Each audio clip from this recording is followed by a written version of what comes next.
দেশের তরুণ শিক্ষার্থী সমাজ বিক্ষুব্ধ হয়ে ওঠে।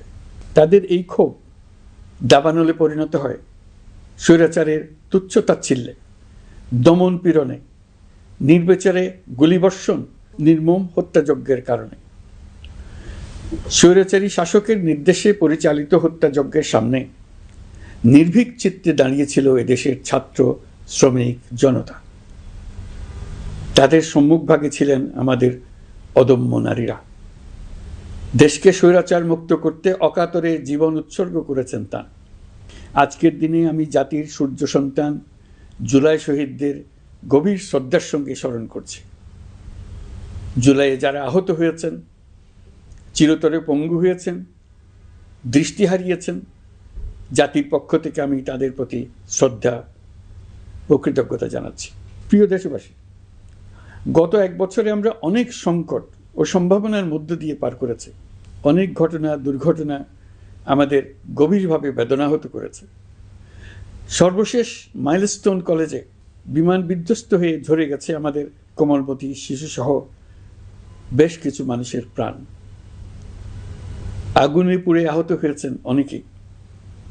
এই ঘটনা আমাদের সবাইকে শোকস্তব্ধ করে দিয়েছে।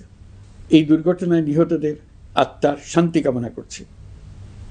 যারা এখনো হাসপাতালে চিকিৎসাধীন, তাদের দ্রুত আরোগ্য কামনা করছি। এই ভয়াবহ দুর্ঘটনার পর সিঙ্গাপুর, চীন, ভারত সহ কয়েকটি দেশের যে সকল চিকিৎসক এবং নার্স আহতদের সেবায় অক্লান্ত পরিশ্রম করেছেন, তাদের প্রতি কৃতজ্ঞতা জানাচ্ছি।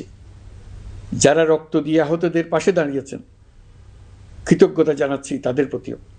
প্রিয় দেশবাসী, জুলাই অভ্যুত্থানের পর আমরা অনেক দূর পথ অতিক্রম করে এসেছি। আমাদের জাতীয় জীবনে শান্তি শৃঙ্খলা ফিরে এসছে, অর্থনীতিতে গতিশীলতা এসছে, সংকট দূর হয়েছে। মাত্র কয়েকদিন আগে যুক্তরাষ্ট্রের সঙ্গে আমরা সফলতার সঙ্গে শুল্ক আলোচনা সমাপ্ত করেছি। এর ফলে আমাদের অর্থনীতির সম্ভাবনা বহুগুণ বেড়ে গিয়েছে। যখন এক বছর আগে আমাদের অন্তর্বর্তীকালীন সরকার 16 বছর ব্যাপী একটানা ধ্বংসযজ্ঞ এবং লুটপাটে বিধ্বস্ত এক অর্থনীতির দায়িত্ব নিয়েছিলাম, তখন কারোরই মনে হচ্ছিল না এই বিধ্বস্ত অর্থনীতিকে আবার সহজে চালু করা যাবে। মাত্র এক বছরের মধ্যে আমরা এতদূর রাস্তা অতিক্রম করতে পারবো, এটা চিন্তাই করা যায়নি। অর্থনীতি ঘুরে দাঁড়িয়েছে, এখন দ্রুত গতিতে এগিয়ে যাবার পালা।